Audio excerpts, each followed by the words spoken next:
Welcome to Xagility. I'm your host, John Coleman.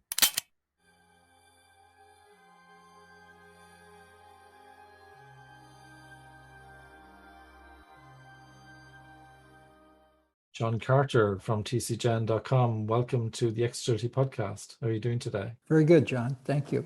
John, you're probably most famous for being the chief engineer for the noise cancelling headphones at Bose. I'm actually wearing these headphones right now. I've got two sets of them here. And I'd love to hear how you even got to that point of being chief engineer on that innovation. It starts actually with graduate school. And I was doing graduate studies at MIT, and I was taking a course in acoustics from Dr. Bose. And that was one of the reasons I chose that school, is they have a great acoustics program. And I was a student in the class, upper division class. And the first day of class, Dr. Bose said, "We've had a problem and our teaching assistant is not able to join us. So is there anyone in the class who thinks they'd be able to be a teaching assistant and lead the course?"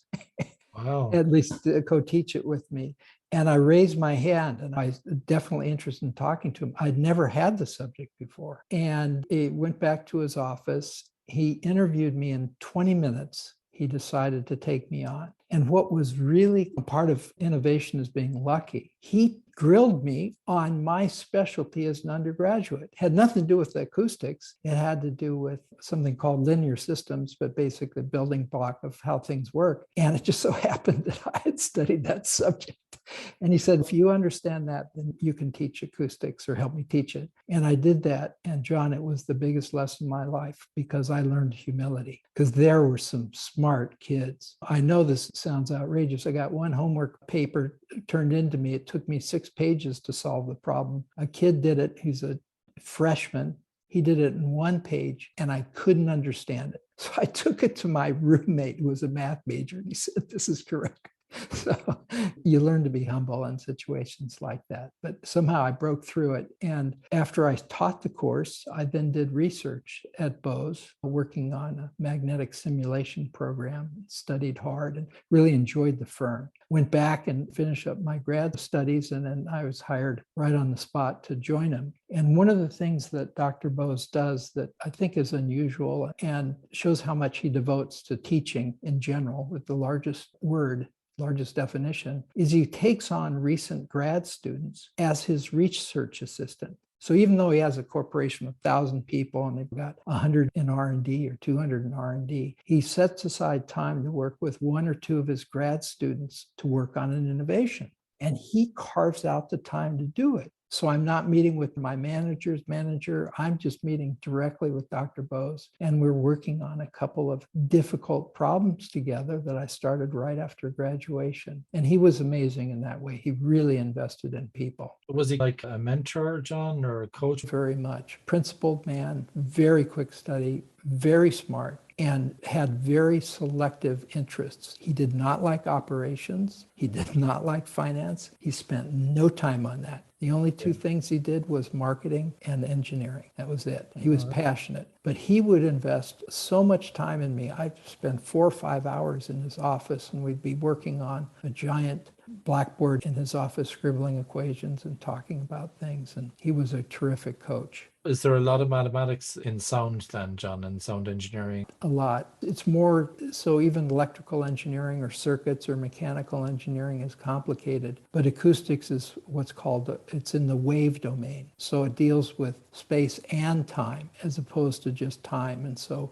you have to actually model space as a parameter, and that leads you to advanced math, which I enjoyed, but it's challenging for sure.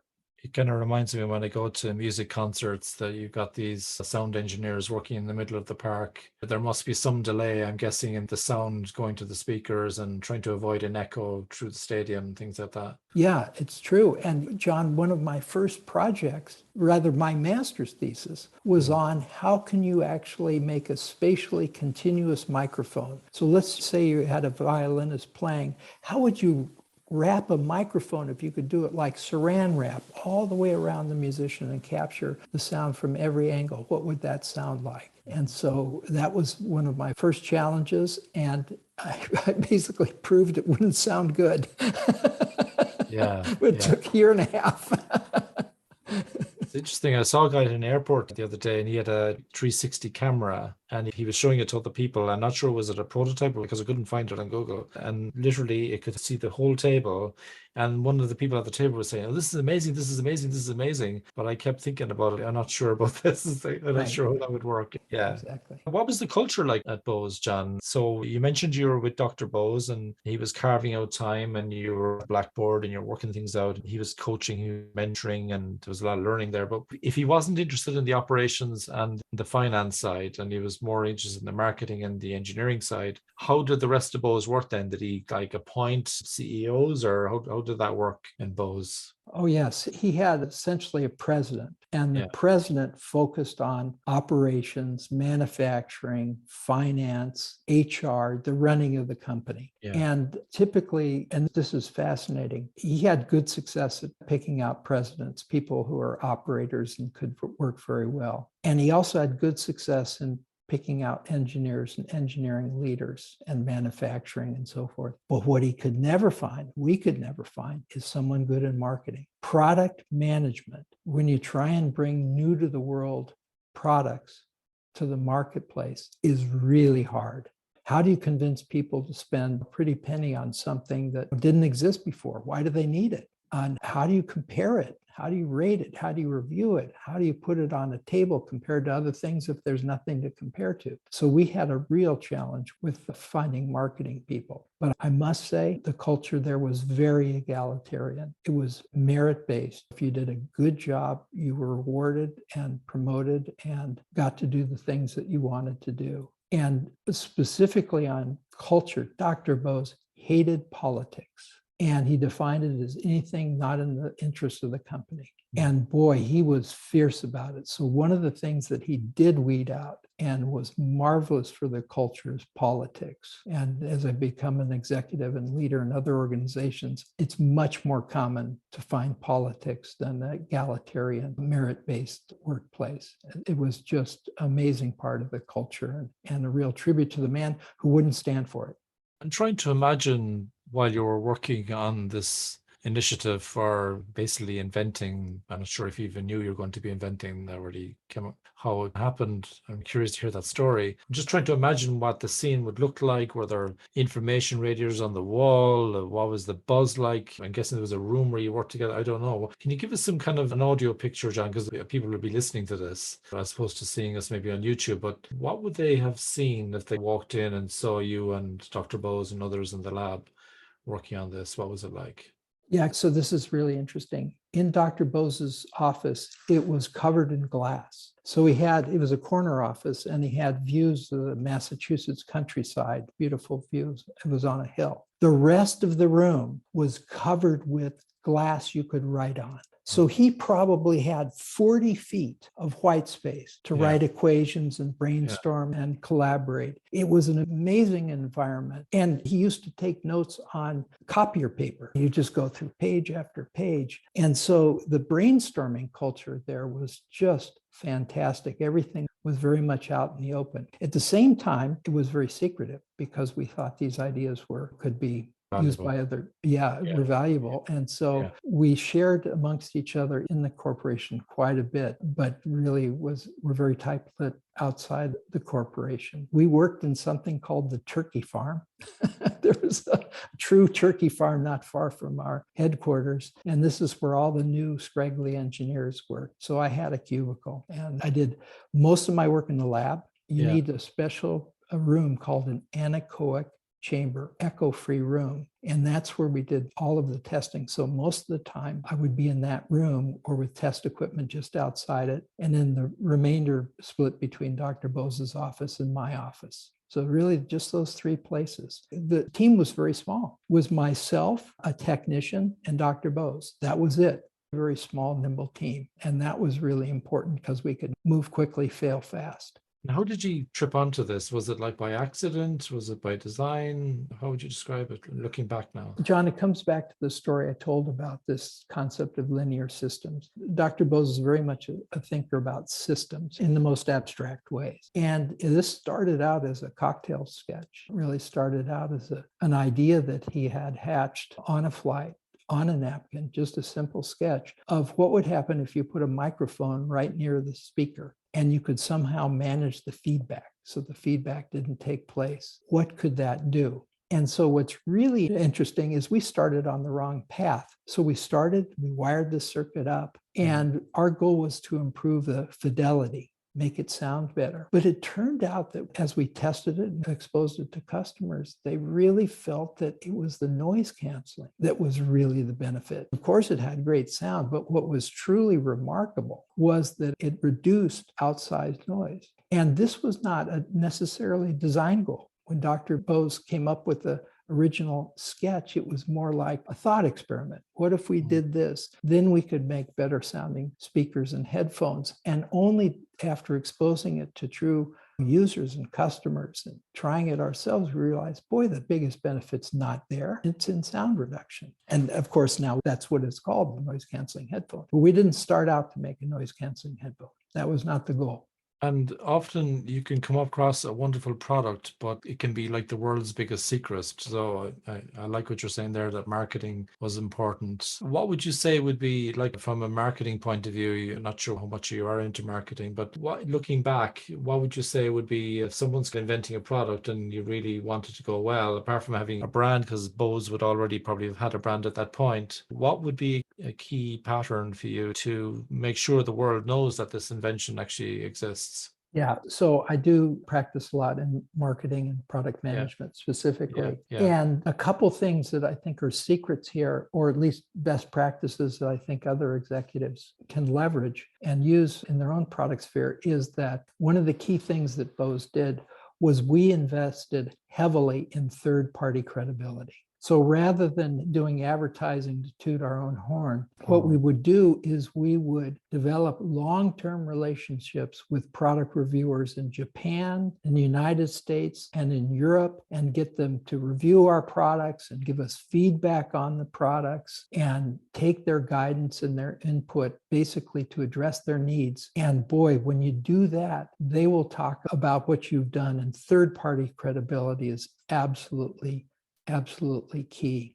There's another thing that he used to say, which is that better implies different, not the other way around. In other words, just making something different for the sake of doing so, if it has no benefit, then what are you doing? You're doing the random sort of marketing game, just making something a little different color or finish. But truly, if you want to innovate, you're going to have to do it a new way. And so we had a couple of guidelines or mantras, and that was one. And another is great sound from small packages. So we had these very high level principles about how better implies different and great sound from small packages. Just no big slogans, vision, mission, all the pyramids and all that stuff, but just a couple of operating principles that were so useful.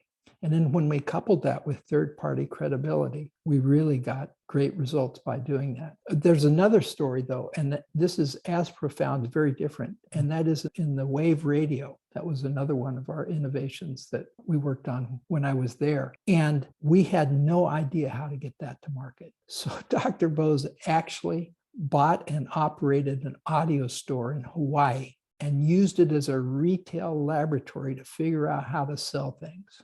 And so we invented this wave radio. It had marvelous sound, but it cost so much more than a $20 clock radio. Sounded vastly better, but it cost so much more. How would you ever demonstrate that if you went into a big box retailer or bought it online? You couldn't hear the benefits.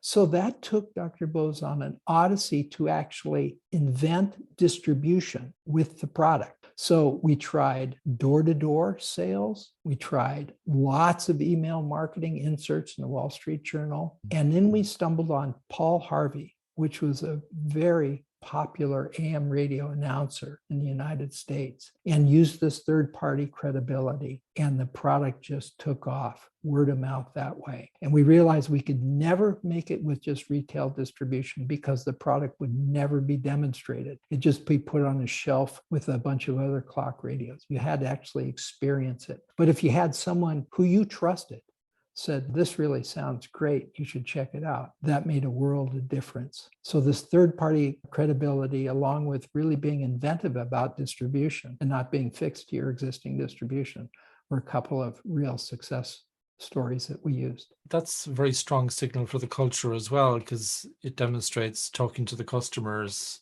listening to what they're looking for, maybe doing some deep listening as well, for maybe they're actually not looking at that, they're looking at something else, and you didn't expect them to look at that thing, and you're maybe curious about why they're looking at that thing. Yeah. Yes, it's often called solution-free discovery. In other Yeah. words, you're not trying to say, here, try this, it's the latest and greatest, Yeah. but Yeah. actually look, what are you trying to do? Yeah, exactly. Indy Young, I interviewed her a few episodes back, and she was talking about that a lot, that there's a tendency for people to interview customers with a script, and there's value in that in discovery at a particular point once you understand what the problem is. But if you don't understand the problem you're trying to solve, sometimes you need to go zip and just listen and let the customer keep talking and just see where it goes. Yes. Yes. Yeah. And I think even in B2B sales, which a lot of us do, just spending time listening and not talking about all the great features and benefits, but rather what problem are you trying to solve? And then not place the solution on it allows you to really leapfrog others who actually talk too much. Yeah, that's a very good point. It's interesting. I've got a sound filter on my computer here, and it tells me what percentage of calls I was talking, and I see it as a kind of a metric for how much am I listening. Oh, that's punishing. You really have that. It's kind of okay. It's just a new thing that came up recently. If I have a one-to-one, for example, and if it says I'm talking 40%, I'm okay with that. But maybe sometimes it should be maybe 10%. Yeah. Interesting. Guess it depends. Yeah. Yeah. Yeah. John, what happened to you then after that innovation? We're going to come back later on talking about portfolio investments and how you pick which thing to back and so on. But what happened to you after that innovation at Bose? Where did you go after there? Actually, to fill out the story, I was just an individual contributor when I came up with that invention with Dr. Bose and put it into practice. And then from there, I went to a manager of the acoustics group. And then I was promoted to be chief engineer and oversaw the company's R&D efforts for many years while we grew. And at some point, I decided that I wanted to do my own thing. And so I decided to leave not knowing what I was going to be doing. But I wanted to start something, and I was young enough so I could take the risks and afford to fail. Yeah. And so I looked at a couple of different things, and I really weighed, I could either do acoustical consulting work, or I love this management stuff, maybe I could do this. And I just decided to place a bet on the management side and share with people the best practices and how to bring products to market quickly. So that's been my passion ever since that moment. It was my passion at Bose. I just love bringing together people and problems, solving them and creating value and making the world a better place. I love that. That sounds really nice. So you mentioned product management, you mentioned marketing. What else do you bring to bear when you're doing that, John? When you're trying to help your clients? I guess you're working with clients, right?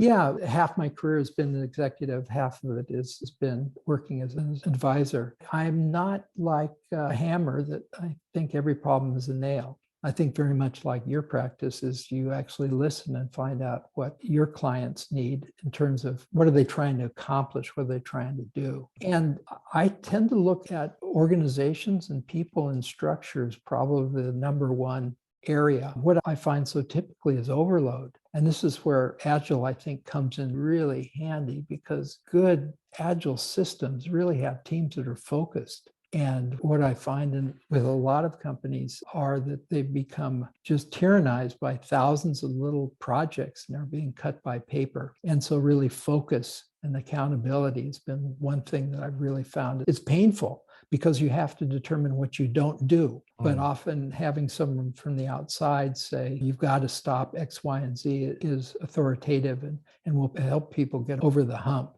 But part of what I do is also in the innovation space as well. So it's balanced between execution and innovation. And I've certainly, one of the things that I think is really unique is how well and pervasive you can apply Agile principles to all kinds of practices. Because I work primarily in R&D and engineering and product development, and people say they make hardware like cars or coffee pots. We can't be Agile here. That's not true. The only thing you can't do is a 2-week sprint to do tooling and get a new custom part. But there's so many other things that you can do. Don't let that be a barricade for you. So often I just help I provide a pathway for agility by thinking about it more broadly. That sounds really nice. A lot of people are looking for a pathway to agility. And so what I picked up in my language when you talked about overload and focus, that for me like would be like flow at a strategy level, figuring out what's our capacity in terms of how many things can we really do at the same time. And I see so many executives kind of making the mistake of thinking it's all about being happy, clappy, collaborating, and we all work in loads of things. But we could all end up just suffering because we haven't decided to really focus on what's important. And particularly companies that are doing really well, actually. There's some famous stories about Nokia and other companies where they were doing really well, had their best years ever. They're the ones that I worry about the most, and they really struggle to focus. Yes, yes. I think also to innovate, you need focus. Yeah. You need to pick a spot and you actually need to staff it because there are going to be many failures, many dead ends, and you need people that are absolutely on spot with the target and are undeterred from it because they will be buffeted by so many forces. So this notion of really having a central focus or a purpose, it's risky because you're not, I think, and this is why executives don't do this, they want to spread their bets out. But you can't be successful if you're constantly hedging. Exactly. And you're just spinning plates everywhere and everyone's really busy. And then people don't get time to think, actually. And the stuff that you did in the past, and I'm sure you're still doing in terms of innovation, it becomes a kind of a victim to the whole situation, doesn't it? We're not finding the next big thing, if you like. Yeah. And I think one of the challenges, John, that people have is that when they innovate, they try and make everything different. We're going to go after new markets, new technology, new distribution, new this, new that. And the much more sensible way to innovate, my experience, is innovate on one dimension, provide something transformational, either in distribution or in product or in market or in manufacturing or in customer service and support. Don't try and change all the variables at once. Your corporation, your focus, you've got a lot of strengths, leverage those, and don't stop innovating, but don't do it on multiple dimensions at the same time. In other words, focus your innovation on what I call adjacencies. Just change one variable, change it dramatically, but just change one variable. That's a really good tip. I was talking to a gentleman called Dave Snowden a few months ago on this podcast, and he was talking about when he was an executive, he had people coming into him all the time saying, this is the best idea ever. And someone else would say, this is the best idea ever. And so what he did was he just got each of them to just start something and just see whether there was any traction. They weren't spending big money. It was like a small little seed fund to just see what happens, because his philosophy was you don't really know which thing is going to win, actually. One of the problems I have with the whole MVP, minimal viable product idea, and product management is it's almost like James Bond going into a big casino in Las Vegas, put all his money in the first 4 tables, you know what I mean? Right. And all the actions on table number 9. So it does ring a bell with me what Dave was saying, but at the same time, how do you decide, like with a portfolio of investments, like how do you pick your priorities, what you go with, and what's your experience been with that, John? I think you've got what your corporate objectives are, what you think are valued. What you want to do is a first sense test that I would look at in terms of portfolios. Does this leverage your brand? Does this leverage what you do and you do well? And then once you understand there's good alignment, then you look at, will it move the needle? In other words, will it give you a good return, either internal rate of return or net present value? In other words, is it material? And then the final question you ask is, can I win? Is it worth it? And can I win? Win worth. First is alignment, leverage, therefore, with your business. And then the second is, is there a there? And then third, competitively, can I provide a differentiated offering? And that's one of the things that I think is one of the important lessons I learned at Bose is the importance of differentiation. Because if you have differentiation, you can charge for it and earn margin, which will fund R&D. So it's a virtuous circle. R&D creates differentiation. Differentiation allows you to charge for it. You charge for it, that funds R&D, and it's a really great virtuous cycle. So those are some of the principles I use, but really invest in differentiation isn't important. Not a me too. Like just slapping your logo on it, no, that's not going to do it. Why does this product need to be there? How does it earn its place? And that's through differentiation, because it solves a problem better than other solutions, whatever that dimension might be. Some people would say with the innovations, you persevere or you pivot or you stop. That's what a lot of the discovery people would say, the lean UX people, lean startup people, and so on. It seems to be some kind of merit in that, but it should be based on evidence. Have we built up some evidence that we should persevere? Or actually, we've learned actually when we had that retail lab, for example, that we found out that customers wanted something completely different. So we should pivot that way. Or actually, this is the worst thing ever. We should just stop this. What's your experience been with that, John? How do you know which ones to, okay, they're very good questions to ask, but like how much rope do you give them, if you like, before you maybe pull the plug on what they're doing? You hit the nail on the head with that, John. It's what I call zombies. It's projects that you fund and they're really making no progress. But because of sunk costs, you believe we have invested in it, we're just going to keep investing in it. And you can't kill it, but you need to stop it. You need to do something different. And so the biggest problems that I've had is stopping the funding, because companies get, I guess, wooed into some kind of complacency because they've invested so much or their expertise is there.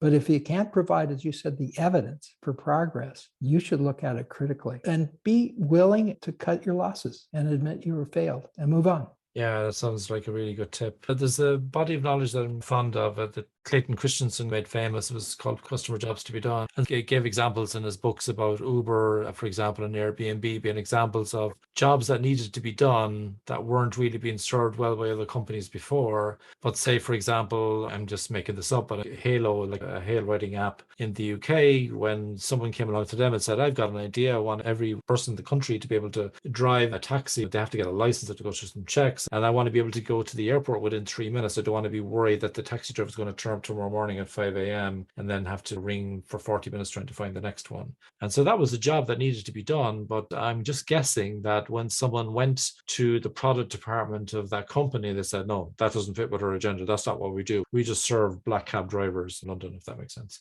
Have you seen that kind of stuff going on as well, John, companies you worked with? Because sometimes I feel that some people say you need to go from projects to products, but even product groups can have their own agendas as well. Okay, they're worried about the long-term value of the life cycle, but have you seen limited thinking in that area? Do you have any suggestions for people and maybe how to avoid that? Yeah, unfortunately, all the time and everywhere, I see that. Yeah. And I really respect Clayton Christensen so much. And one of the terms he used for this is innovator's dilemma.